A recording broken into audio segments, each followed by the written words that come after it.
attīstības jautājumiem.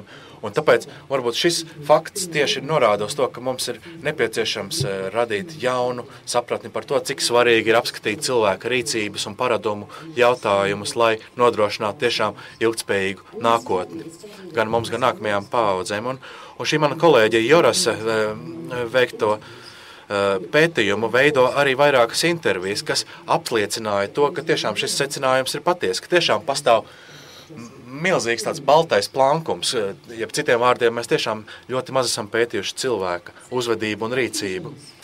Tātad secinājumi no šī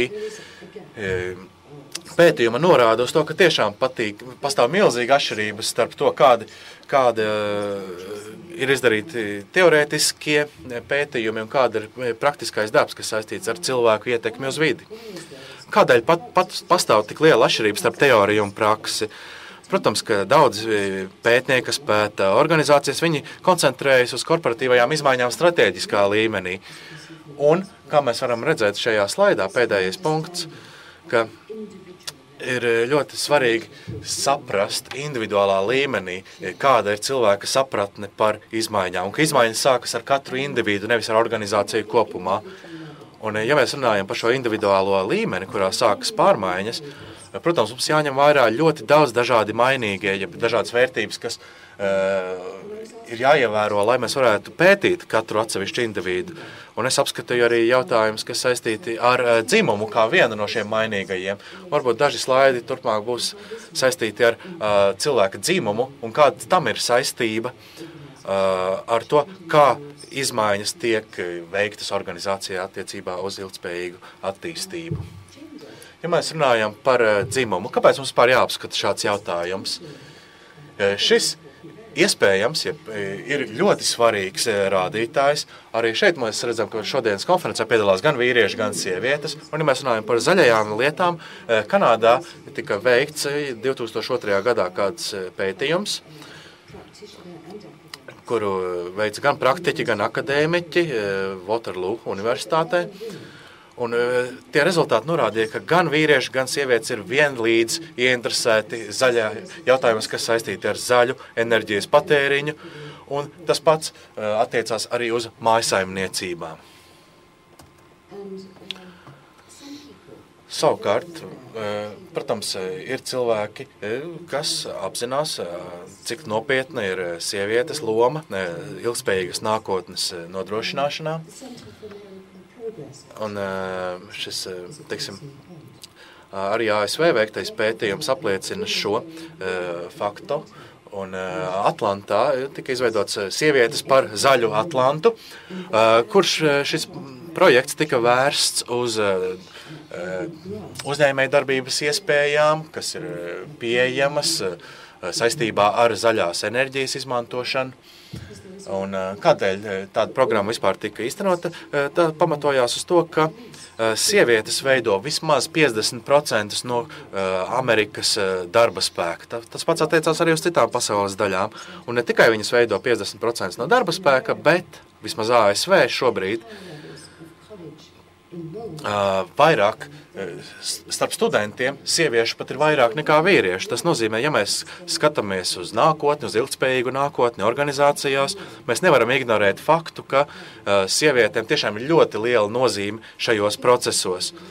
Un tas, ko es attiecinu uz ASV, protams, tikpat labi ir attiecināms arī uz Latviju, jo Latvijā arī ir ļoti skaidri redzams, ka sievietēm ir ļoti sieviešu loma arī ļoti nozīmīga, jo arī to apliecina arī studentu skaits, jo, teiksim, 65% no studentiem Latvijā arī ir tieši sievietes. Tā kā, ja mēs vēlamies dzīvot zaļā nākotnē, mēs nevaram ignorēt faktu, ka sievietēm tiešām ļoti liela nozīme šajos procesos. Vēl kāds pasākums, kas tika īstenots ASV, un kuras ir vērts pieminēt, tika izveidots tāds uzņēmēju un profesionālo sieviešu fonds, un viņi apskatīja jautājumus, ka tiešām zaļajās nozarēs tiešām sievietes tiek pārstāvēts daudz mazāk nekā vīrieši. Un līdz ar to šis fonds nodarbojās ar apmācību, lai sievietes varētu piedalīties šajā darba tirgū. Tātad apmācība Un izglītība saistībā ar zaļajām jautājumiem ir ārkārtīgi būtiski. Un Walmart ir viena no galvenajām lielajām organizācijām, kas ir lielveikalu ķēde, kas tiešām sāk strādāt šajā virzienā, un viņi arī piedalās kā sponsors šajā pasākumā. Un patiešām mums ir pamats būt ļoti optimistiskiem attiecībā uz to, ka mēs tiešām varam veiksmīgi īstenot visus šos iepriekš minētos pasākumus, jo sievietes šobrīd jau piedalās dažādos netradicionālās nodarbinātības veidos, un tas pats attiecās arī uz mājsaimniecībām visās pasaules valstīs. Un tāpat arī es gribētu teikt, ka šobrīd jau sievietes sasniedz to kritisko masu, lai nodrošinātu savu klātbūtni gan atbildīgās ministrijās, gan pētniecības institūtos, gan praktiskos pētījumos. Bet es gribētu minēt, ka mēs īstenībā esam tikai šī procesa sākumā, un mums vēl daudz, kas ir priekšā, un daudz, kur mums vēl ir jāpilnveido savu darbību. Protams, mums vēl ir ļoti daudz darāmā. Un, protams, mans stāsts nebūtu pilnīgs, ja es nepieminētu to, ka, protams, joprojām ir daudz arī problēmu un daudz dažādu neatbilstību. Uz to arī norāda 2000. Gada pētījums par sieviešu lomu ilgtspējīgā enerģijas attīstībā. Šīs pētījuma autore Elizabete Češčelskī norādīja īstenībā uz tādu skumju ainu, ja mēs runājam par sieviešu dalību šajos procesos. Viņa saka tā, šis sociāla-ekonomiskā perspektīva principā ir ignorēta, plānojot mūsu enerģijas politiku, vismaz līdz šim. Un par enerģiju atbildīgās institūcijas, šajās institūcijās sievietes ir pārstāvētas nepietiekami, un profesionālām, augsti kvalificētām sievietēm joprojām ir daudz šķēršļu, lai piedalītos šajā sektorā, kurā dominē vīrieši. Tātad, balstoties uz šo informāciju, mums rodas priekšstats par to, ka, teiksim, viens šis lielums, jeb cilvēka dzimums vien jau ir ļoti nozīmīgs faktors. Jo mums ir jārēķinās ar to, ka sievietes ir 50% no kopējā iedzīvotāju skaitas, un joprojām viņas ir nepietiekami pārstāvētas vairākās organizācijās, un ir skaidrs, ka viņas var sniegt ļoti nozīmīgu ieguldījumu.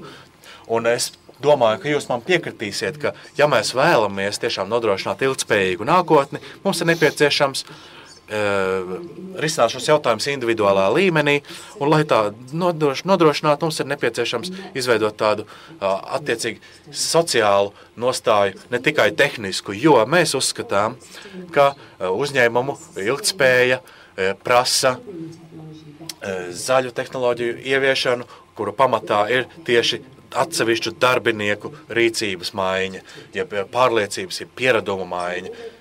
Un tātad lielā mērā, protams, šis mūsu iespējas balstās uz tehnoloģijām, bet tai pašā laikā mums jāsaprot, ka vēl tikpat nozīmīgs ir arī cilvēku rīcība. Šeit es esmu attēlojis tādu grafisku modeli. Protams, mums ir jāsaprot, ka tehnoloģijas ir ārkārtīgi būtiskas, un tās atrodas arī šīs schēmas pašā centrā. Bet man tāpat ir nepieciešams ļoti īpaši uzsvērt to, ka individuālais faktors šeit labajā pusē ir ārkārtīgi svarīgs. Tāpat arī organizācijas, jau institucionālās pārmaiņas ir būtiskas, tāpat kā pārmaiņas sabiedrībā kopumā. Un, diemžēl, mēs jau esam redzējuši to, cik maz ir pētījumu, kas pievēršās šiem svarīgajiem cilvēku uzvedības aspektiem. Pat neskatoties uz to, ka ir atsevišķi pētījumi, pieeja, kas tiek izmantota, metodas, kas tiek izmantotas šajos pētījumos, nav konsekventa. Pētījums šajā jomā ir veikuši dažādu zinātnisko nozaru speciālisti, un bieži vien tādējādi arī pētījumu pamatojums un arī metodas atšķirās. Bieži vien šīs metodas ir vājas, un uz tām nevar īpaši labi paļauties, kas attiecās uz psiholoģijas literatūru. Lielākā daļa psiholoģijas literatūras tātad ļoti specifiski apskata šos te vidas jautājumus, ignorējot daudzus aizraujošus konstatējumus, ko ir veikuši citu nozaru speciālisti.